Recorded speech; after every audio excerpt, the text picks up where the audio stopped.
The 2023 24 Hours of Le Mans is so exciting. In fact, I'm so excited that I'm already here. Cheers on that one. Oh my god. I'm currently sat out on the Porsche curves waiting for a car to come, run me over with 230 kilometers an hour in about 40 hours time or so. By the time I'm recording this, it's Monday. Yesterday there was test day on Sunday. And there were some quite interesting things that I saw. That's what we're talking about today. First of all, let's start with the Nascar. A Nascar? What the fuck? It's a NASCAR doing at Le Mans. I've got to say it's really strange seeing a NASCAR drive around a road track like Le Mans, like a famous road track as well. But I really enjoyed watching it. First of all, it's goddamn freaking loud. You know, when it comes by in a group, you hear the NASCAR and you hear all the other cars kind of in the background, but you hear that NASCAR prominently drive past you. Second of all, what I think is actually the exciting part about this is the lap time. The NASCAR went 3 seconds faster than the fastest GTM car? Like, huh? Like, of course, with the drivers that car has, Jenson Button, Jimmy Johnson, Mike Rockenfeller, you would expect it to do somewhat well. But I'll be honest, I thought a NASCAR was a fucking boat. I was expecting it to at least lose like, I don't know, 10 seconds in the corners just because it weighs, well, it weighs like 8 tons or something. But yeah, I'm really looking forward to seeing how the NASCAR is going to do in the actual 24-hour race. Will it last? And how it will actually perform in the race. Second of all, I think what's also really exciting is the LMDhs, the hypercars. We have 16 of those on the grid. But let's first of all talk a bit about, if you're new to Le Mans, you want to watch it this year, what is there you actually need to know in terms of rules? If you are already experienced, you've watched Le Mans a couple of times, you know about this stuff. I've put a timestamp, I've put chapters in the video, so you can go forward and look at that. But let's say that you are new to Le Mans. Why is this race so special? First of all, it's a multi-class race, meaning that there are 3 different classes. If we count the innovative car, there are 4 different classes on track. Each of these 4 classes are battling for 4 different victories, which means that it's actually 3 or 4 different races, depending on how you look at it, that are racing for different victories. First of all, we've got the faster classes, which is the hypercars or the LMDhs. Second of all, we've got the LMP2s. They're about 5 seconds slower or so.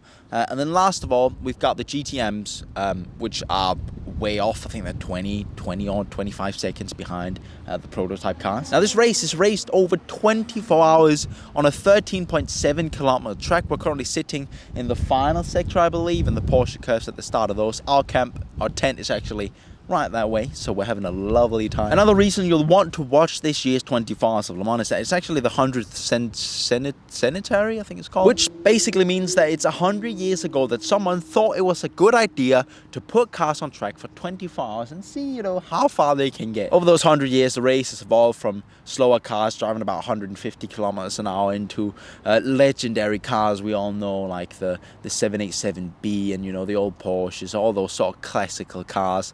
Moving into the prototypes in the new age, the Audis, the Bentleys in the early 2000s as well, doing a really good job on that, and eventually moving into the LMP1, which has actually just ended that era. This is where you had Porsche, you had Audi, you had Toyota as well, who are actually still racing in the new LMDh programs, which of course has just been introduced, 2 years ago now, I think, and it's the first time we're going to see such a big grid of LMDh cars racing the 24 Hours of Le Mans. In fact, we've got 16 cars racing for the overall victory, and I think that's the highest number of cars we've had racing for the overall victory since 2011. In this class, we've got the Toyotas, who've won the last 4 or 5 years or so. We've got the Ferraris, we've got the Porsches, we've got the Peugeots, which is an interesting car because it doesn't have a rear wing. On top of that, we've got the smaller manufacturers who are not constructors, which is the Glickenhaus.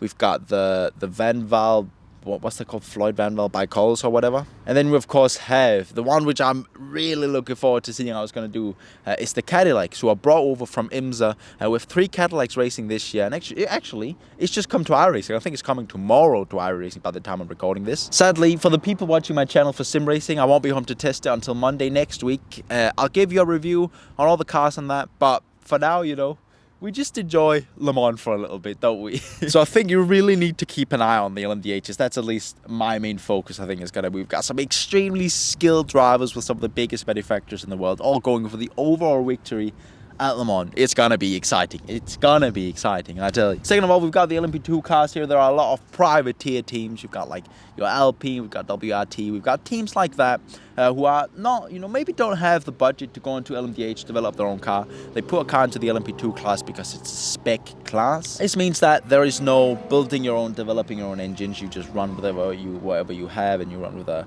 either an Oreca chassis. I think there's actually only Orecas on the grid this year. So you run with one of those chassis and you see how you get on, don't you? The LMP2 class always provides some really good racing. There are a lot of cars with similar pace, you know, stuff like that. So definitely something to look out for. Last of all, we've got your GT cars, is the Porsches, the Corvette, the road legal cars that have just been customized a bit to race on a racetrack. We used to have something called GT Pro, which those days for now are over. This was glory days of GT. You had all the manufacturers entered with manufacturer teams racing for the GT victory, but nowadays it's just privateers, you know, smaller teams. You have like GMB, you got like, what else do you have? You have like Iron Links, stuff like that, who enter their own private team into the GT class to try and go for the GTM win. This class is typically also quite competitive and you have some really close racing because there's not quite the same amount of dirty air as you might get in a prototype, which has a lot of downforce. So that means the cars can race closer, and there's been some really good racing in previous years in this class. Now let's talk a bit about the drivers, because they don't exactly suck either. This year you have no Fernando Alonso, no like big F1 names, but you got some really skilled drivers taking on the 24 Hours of Le Mans. In the LMDh class, you actually have a lot of GT drivers that have moved into prototypes. You've got drivers like Scott Dixon, Ranger van der Sande, Michael Christensen, Andre Lotterer, Kevin Estra, Lawrence Vanthoor. You've got really quite a lot of skilled drivers. On top of that, you have XF1 driver Brendan Hartley. We've got Antonio Felix da Costa. We've got Sean-Eric Wern, which both of these guys are from Formula E as well. And on top of that, you just have really skilled endurance drivers, people like Gustavo Meneses, Roman Dumas, Loic Duval, Mike Conway, Sebastian Buemi, Kamua Kobayashi. The grid is stacked in LMDh. Oh yeah, how could I forget? Italian Jesus, Antonio Giovinazzi is racing as well.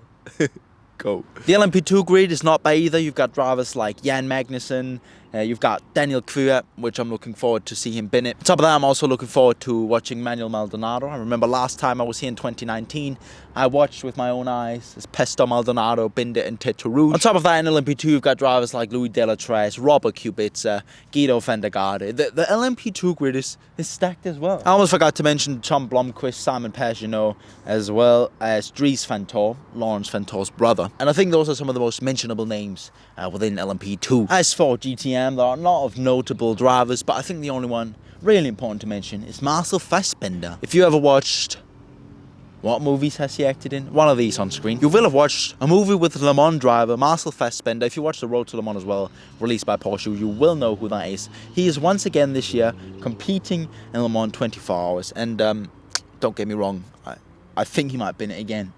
I swear, the amount of times he bins it in the Road to Le Mans is, that's a lot of time.